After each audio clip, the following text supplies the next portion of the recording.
Bom, então, conforme eu estava citando, né, existem várias influências, né, na atividade do folículo capilar, conforme você disse, né, sobre as fases, né, do cabelo, a fase onde ele cresce, né, a fase anágena, a fase que ele entra num repouso e depois a queda, né? É, e aí, e tem variações, né, de característica genética, de herança e a parte hormonal. Então, em relação à É isso parte aí. hormonal, o que nós ginecologistas entendemos é que o estrogênio, de modo geral, acaba estimulando a fase de crescimento desse cabelo. E a testosterona exatamente faz o efeito contrário no folículo capilar. Rádio. Mas em outras partes do corpo, como no antebraço, por exemplo, o estrogênio faz um efeito o contrário. Ele leva uma diminuição e a testosterona o aumento. Então, se a gente for imaginar um desejo, né, do ponto de vista estético para uma mulher, é interessante ela ter esse efeito estrogênico prevalecendo, onde ela vai ter um volume maior de cabelo e uma redução na quantidade de pelos. E aí a gente sabe que Isso. vários tratamentos possam estar interferindo nessa situação. E aí que vem aquela situação sinérgica entre o ginecologista e o dermatologista. Muitas vezes a gente tem que entrar com alguns tratamentos para diminuir a atividade estrogênica. Tá? E algumas vezes isso acontece até por uma situação fisiológica de uma fase da paciente, por exemplo, na fase pós-parto, né? Porque durante a gravidez a placenta é um órgão que produz uma quantidade enorme de estrogênio, né? O estriol especificamente, que é um estrogênio um pouco mais fraco, mas dada a quantidade, ele acaba tendo uma ação biológica gigantesca, né? Então, durante a gravidez, a mulher acaba E é aumentando o volume de super cabelo, né? cabeluda. E ela se sente maravilhosa. E É. aí, depois que ocorre o nascimento e a saída da placenta com uma queda súbita, né, do nível hormonal, ela começa a ter uma boa porcentagem desse A cabelo ter o entrando eflúvio. na fase. Exatamente, tendo essa queda, né, do cabelo, que é o eflúvio porperal, que é muito clássico, e a gente sabe que é uma queixa comum, inclusive em muitas pacientes, como a Aline, né, que é uma paciente minha que já citou aqui, já entrou no Instagram, agradeço aí a participação dela, e ela está sempre Uhum. ativa aqui conosco, né? E aí algumas questões, tá, sobre o eflúvio. Eu sei que se eu der um estrogênio para essa situação, eu acabaria, pelo menos, diminuindo aquele cenário de queda da fase, né, O pós-parto. da fase, isso, pós-parto, da fase telógena do cabelo. Perdão, eu tive um branco Uhum. aqui. E, no entanto, se eu dou estrogênio, eu acabo secando o leite daquela paciente. Então, aí, assim, eu sei que talvez, né, a gente não vá ter um tratamento eficaz, mas especificamente para o telógeno, né, o eflúvio telógeno do pós-parto, teria alguma opção que o dermatologista conseguiria trazer algum benefício? Assim, de uma maneira genérica, claro que tem que ser avaliada a paciente, tá? Claro. Isso não é uma receita de bolo em nenhuma hipótese, mas assim, alguma ideia, né, em termos, ou seja, de investigação, ou seja, já pensando em alguma questão terapêutica. Investigação eu não vejo necessidade, a gente sabe a causa, né? E a causa é essa queda abrupta dos hormônios. Como você mesmo falou, repor o estrogênio não vai ser uma opção interessante. Eu vou citar até meu caso, né? Quando eu tive filho, meu médico me deu até um patch de estrogênio para poder dar uma segurada nessa queda abrupta. E não resolveu. Então, é uma coisa que, assim, até hoje a gente não tem como dar um medicamento que vai fazer esses fios não entrarem em fase telógena, tá? Você pode fazer reposição vitamínica, usar uma loção que ajude, estimule o fio a ficar mais espesso, tentar repilar essa paciente, fazer nascerem os fios mais rapidamente, mas evitar totalmente o eflúvio telógeno pós-parto, eu acho bem complicado. Tá ótimo. O entendimento, Flávia, é que é o seguinte, durante a gravidez, existe uma sincronia da maioria dos folículos pilosos acabarem entrando na fase na anágena, né? Porque por volta de 15% dos folículos pilosos, eles ficam nessa fase de repouso, né? E durante a gravidez, eles sincronicamente, todos acabam entrando na fase de crescimento, então por isso fica aquele volume, e aí após parto, sincronicamente, todos acabam entrando numa fase telógena, né? Que é a fase de queda de cabelo.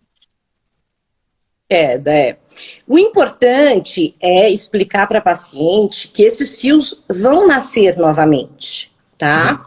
O fio que caiu por eflúvio telógeno, ele não morreu. O folículo está lá intacto. É diferente de uma alopecia cicatricial, em que você não tem repilação dos fios, ou uma alopecia androgenética, que se você não intervir, vai caminhando para um afinamento e a perda do fio. O eflúvio telógeno, ele vai ser reposto, mas talvez isso demore. Para a paciente sentir o volume do cabelo novamente, às vezes 6 meses, 1 ano ou até mais. Mas realmente, assim, interromper esse eflúvio pós-parto é uma coisa que a gente ainda não consegue fazer. Tá. E uma pergunta que algumas pacientes já fizeram para mim, mesmo fazendo uso dos tratamentos tópicos, como minoxidil, eventualmente alguma coisa, microagulhamento, algum processo mais invasivo, no seu entendimento, você acha que nesse momento não vai trazer benefícios? Olha, você pode aumentar a ação. Você pode conseguir com que os fios nasçam mais rapidamente, tá? Mas dizer que o minoxidil ou qualquer outra substância vai interromper, ele não vai. Ao contrário, ao contrário, entre aspas, quando a gente entra com minoxidil num paciente que está com eflúvio, ele pode provocar até um shedding, que a gente chama, que é uma queda acelerada daqueles fios que já estavam na fase telógena, tá? Então isso assusta às vezes um pouco a paciente, porque ela acha que está piorando a queda. Não está pior, na verdade, aqueles fios que entraram em fase telógena, você não vai conseguir fazer eles colarem novamente. Você tem que investir para que nasçam novos fios. Tá, ok. Muito bom. Flávia, voltando ainda à questão do eflúvio, agora não na fase pós-parto, existem outras condições que possam levar a essa situação, né? Uma sincronia de queda, muitas vezes anteriormente a uma sincronia de crescimento. Algumas vezes não acontece essa sincronia prévia, né, de crescimento do cabelo. Uhum. Você consegue citar algumas questões que eu vejo no dia a dia, né? Então, eu vou citar um exemplo. Então, um estresse, né? A paciente passa por um estresse muito, né, intenso, e aí, como reflexo, talvez até por uma manifestação somática, né, da ansiedade manifestando no corpo de uma pessoa, muitas vezes o órgão de choque, né, onde ela vai drenar aí o estresse dela, possa ser o couro cabeludo e ter uma perda. Tá? Existem outras situações? Sim. O estresse é muito conhecido, né? Isso pode, ou a depressão, né? Pode provocar, sim, pode induzir a um eflúvio telógeno. Cirurgia bariátrica, por exemplo, também é uma situação que a gente vê uma queda de cabelo. E várias outras, né? Deficiência nutricional. Mas o mais comum mesmo é a gente ver o eflúvio pós-estresse ou pós-depressão. E agora, recentemente, o eflúvio pós-Covid, né? Tá ótimo. Isso aumentou, assim, enormemente a queixa de queda de cabelo por causa da Covid. Tá. A queda de cabelo pós-Covid, a gente tem visto assim, uma manifestação mais precoce e uma queda bem intensa, tá? Eu tenho até uma foto, deixa eu ver se eu consigo mostrar para vocês. Aqui no computador, de uma paciente que me trouxe um bolo de cabelo. Deixa eu mudar a câmera aqui, peraí, como é que eu faço isso? Aqui. Esse é meu cachorrinho. Dá para ver? Sim, sim, estamos vendo aí. Bolo de cabelo. Eu nunca tinha visto uma queda tão abrupta assim, de trazer uma quantidade, é quase um aplique de cabelo aquilo, de trazer uma quantidade tão grande de cabelo que caiu em uma lavagem. Então, assim, esse eflúvio pós-Covid é uma coisa que a gente está recebendo bastante. E uma coisa que uma colega minha fala bastante também, você não, apesar de o eflúvio ser um quadro autolimitado, mesmo que você não faça nada, ele vai parar, tá? Exceto os casos de eflúvio crônico, que você precisa pesquisar outras causas, deficiência de ferro, anemia, e por aí vai. Mas o eflúvio telógeno, por si só, ele é autolimitado. Mas você não precisa passar por isso sozinha, entendeu? A mulher, né, que é mais preocupada com o cabelo. Então, a gente pode sempre estar dando um auxílio, entrando com medicações. A gente tem realmente um rol de medicações. Um game changer na dermatologia foi o minoxidil oral, né? Ótimo. E, Flávia, então assim, só estou vendo aqui vários comentários, né? Agradeço aqui Para ganhar os comentários. a Daniela Dantas, uma paciente, minha paciente, muito querida. Ela comentou que teve tantas outras aí, estão comentando que teve esse eflúvio, né? Essa queda de cabelo pós-Covid. E aí minha dúvida é assim, uma vez que a paciente teve o Covid, o eflúvio é um processo inevitável. Ela vai ter, e assim, não adianta ela, sei lá, vou usar uma biotina em excesso, ferro, vitamina D, vamos lá, então vou fazer uso aí das medicações, né, anti-Covid. Nada disso vai acabar evitando essa queda, né? Não, na verdade a gente nem sabe ao certo qual é o mecanismo do Covid que leva a essa queda de cabelo, né? Se é a infecção, o quadro febril, o estresse no organismo, o que causa realmente. Então, nesses pacientes, não é todo mundo que vai ter, mas a grande maioria vai ter algum grau de queda de cabelo. E nesses casos, é o que eu estava te falando, a gente pode acompanhar, existem medicações que podem estimular o crescimento do cabelo mais rapidamente, mas dizer que tomar uma vitamina, uma biotina, ou fazer uma reposição ou kit Covid, nada disso vai evitar a queda. Tá ótimo. Muito bom. Flávia, eu queria, com a sua permissão, né, eu gostaria que você falasse dos tipos de queda, né? Porque para cada tipo de queda de cabelo, existe um planejamento terapêutico. Sim. E aí depois a gente discute um pouquinho mais detalhado, né, sobre as opções terapêuticas. Porque assim, o que eu vejo, né, na maioria das pacientes? Existem dois pontos de qualquer tratamento. Não importa, né, de qual doença ou de qual especialidade. Existe a questão, né, da simplicidade e da acessibilidade de um tratamento. Existe a questão da eficácia de um tratamento.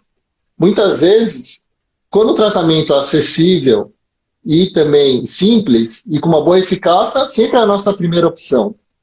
Tá?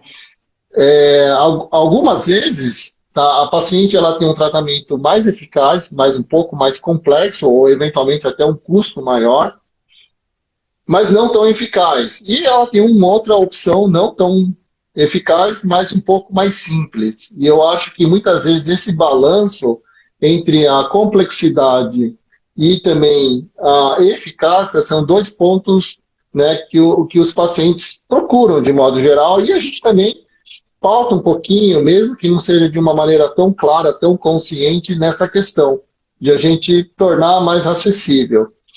E muitas vezes a paciente procura uma alternativa acessível, né, no Google. Tá? Não acho que isso esteja errado. Tá? Muitas vezes ela vai para uma procura de uma fórmula mágica que muitas vezes vai atender a todos, né? E muitas vezes não é bem assim, né, que a gente vai ter a tal da eficácia. E nesse ponto, eu acho que o diagnóstico correto, saber qual é a causa, né, da alopécia, antes até de uma intervenção terapêutica, seja via ginecologista, né, com suporte do dermato, ou vice-versa, ou de qualquer outra especialidade, tá, é muito importante essa investigação, né, da causa. Aí é importante a gente citar quais são as causas, né, os tipos de alopécia. Se você puder... Tentar fazer né? A gente tem, basicamente, dois grandes grupos, tá? Que seriam as alopécias cicatriciais e as não cicatriciais. As cicatriciais são mais raras, tá? Foliculite decalvante, pseudopelada, mais recentemente a alopécia frontal fibrosante, que é uma queixa que a gente até tem visto com mais frequência, que a pessoa vai ficando com a testa mais alta, vai perdendo essa linha frontal de implantação do cabelo. Essa é uma alopécia cicatricial também. O que quer dizer isso? Quando esse cabelo foi perdido, ele não volta mais. Daí a importância de se fazer um diagnóstico precoce para você impedir que isso progrida para um quadro mais avançado, tá? E nós temos as quedas de cabelo não cicatriciais, cujo eflúvio telógeno é com certeza a queixa mais frequente que a gente tem no consultório, mas a gente não pode esquecer também da alopecia androgenética e da alopecia areata, tá? A alopecia areata, ela costuma formar áreas circulares no couro cabeludo de perda de cabelo, é não cicatricial, o cabelo volta a nascer, mas em alguns pacientes ele pode evoluir para uma alopecia universal, que seria um quadro mais grave, tá? Daí a importância também, não são medicamentos caros, são medicamentos acessíveis. O que precisa é esse paciente ter um diagnóstico precoce. E a alopecia androgenética, que você deve ter bastante caso também, né? Porque a gente trabalha em conjunto com o ginecologista, às vezes usando anticoncepcionais como antiandrogênicos. E aí pode ser tanto no homem quanto na mulher. Em que você, na mulher, geralmente é uma área mais circular no topo da cabeça, ou a linha do cabelo vai ficando um pouquinho mais rala, e no homem são aquelas entradas que aparecem, dependendo da idade, às vezes até em pacientes jovens, e que tende a progredir se não for tratado. Bom, deixa eu esconder as minhas aqui. Você não tem nada. Não, imagina. É que eu vou me disfarçando, né? Então, Flávia, dentro dessa linha de raciocínio, então, toda paciente que tiver uma queixa de alopecia, no seu entendimento, para o diagnóstico correto e uma condução correta da situação, é importante uma avaliação de um dermatologista para que siga uma linha e evite uma situação pior no futuro. Sim. Tem que diagnosticar, né? Porque as abordagens são diferentes. Então, uma coisa é para um eflúvio telógeno, que, como eu falei, é um quadro que muitas vezes é até autolimitado, mas a gente pode dar um suporte e estimular o renascimento desses cabelos. Mas a alopecia androgenética é um quadro que, quando se inicia no adulto jovem, ele tende a progredir, né? E esses pacientes não podem usar hormônio masculino, que é uma coisa que está muito em voga, né? Reposição, usar testosterona, para ganhar massa muscular, isso daí com certeza prejudica muito o cabelo, tanto em homem quanto em mulher, que tem essa tendência à alopecia androgenética. Mas se uma paciente feminina, no caso, tem uma tendência à alopecia androgenética, se ela não se expor a uma testosterona exógena, isso não se manifestaria ao longo da vida dela ou pode se manifestar? Ou teria uma tendência menor? A reposição de testosterona, no caso, é pior nos pacientes que têm essa tendência.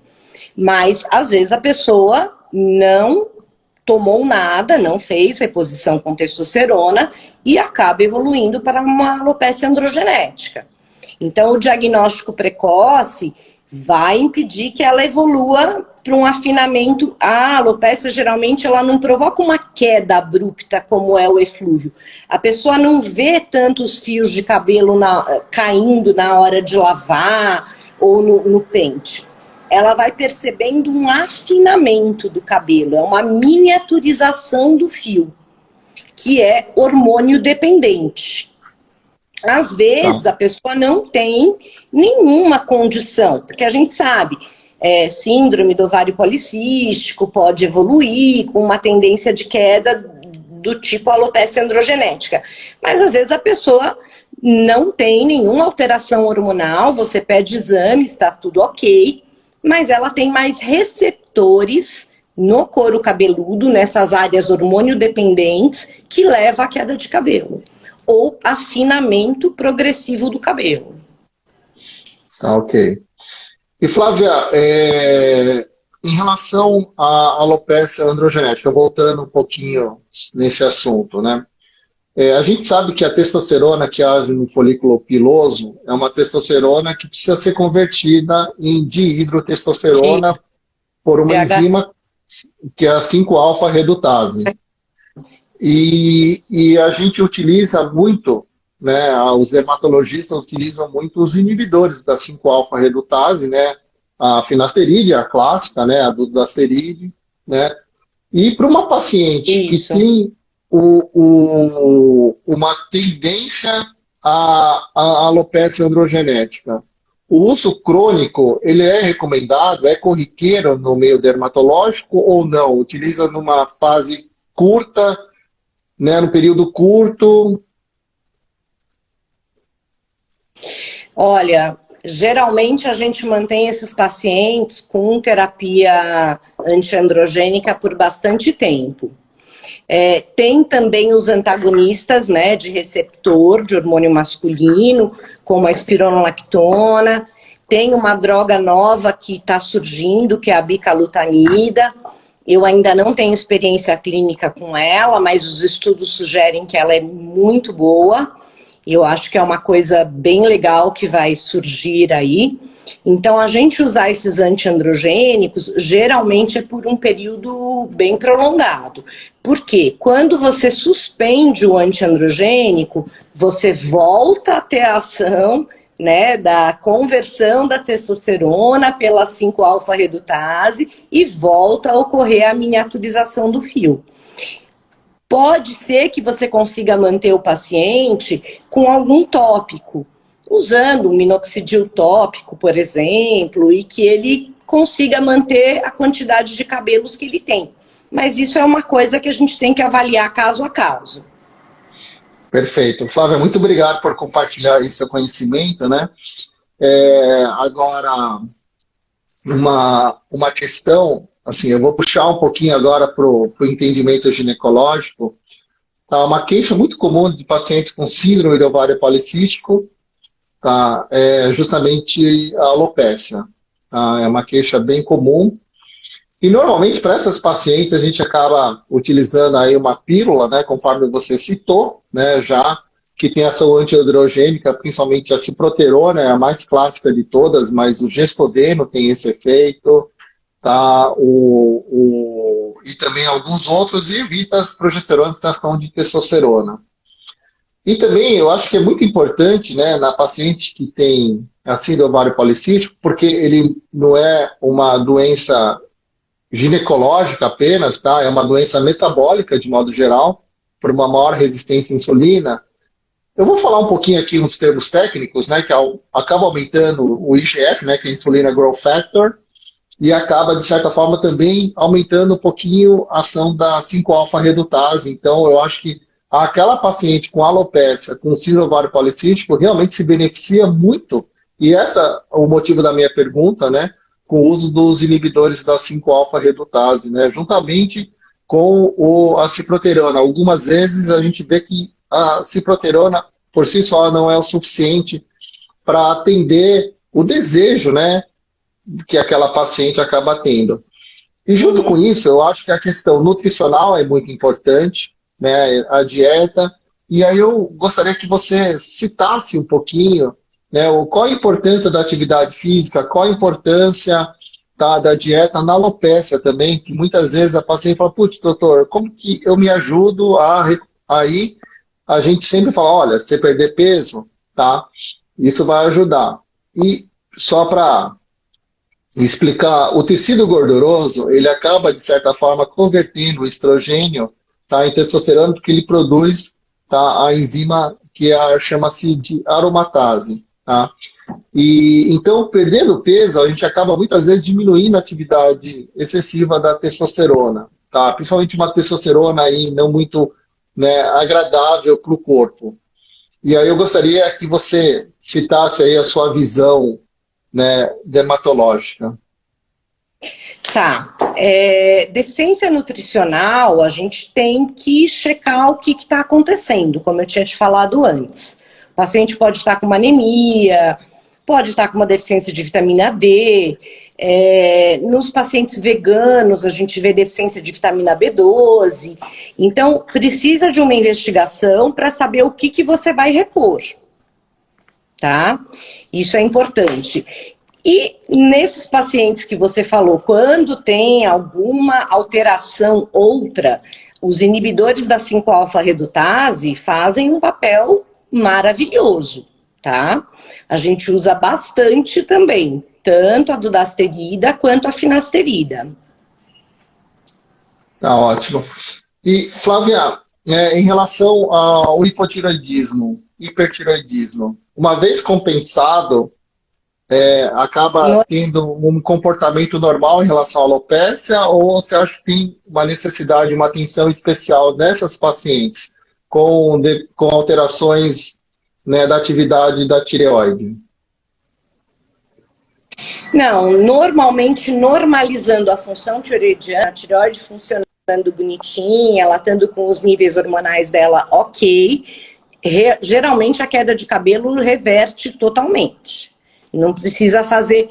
Assim, eu entro bastante, né, com os nutracêuticos aqui no consultório, tá?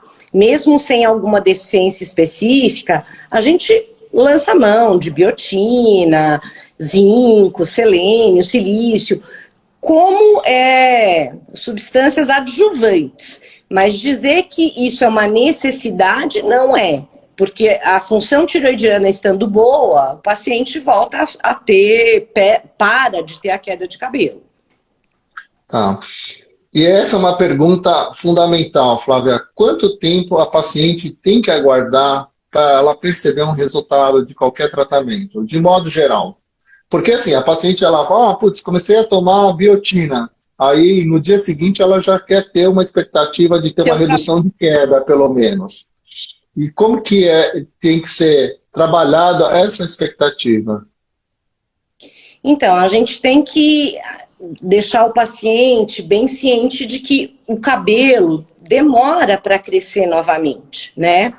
Então, como eu falei, o eflúvio, ele é um quadro reversível, o cabelo vai nascer de novo. Mas pode demorar de 6 meses para você ver uma resposta de um tratamento dermatológico. Às vezes, no início, pode até piorar um pouquinho a queda pelo shedding do minoxidil, como eu comentei com você. Então, assim, para o paciente perceber essa melhora, pode demorar aí uns 3 meses para notar que está nascendo, geralmente aqueles cabelinhos novos aqui na frente, a risca vai ficando menos marcada.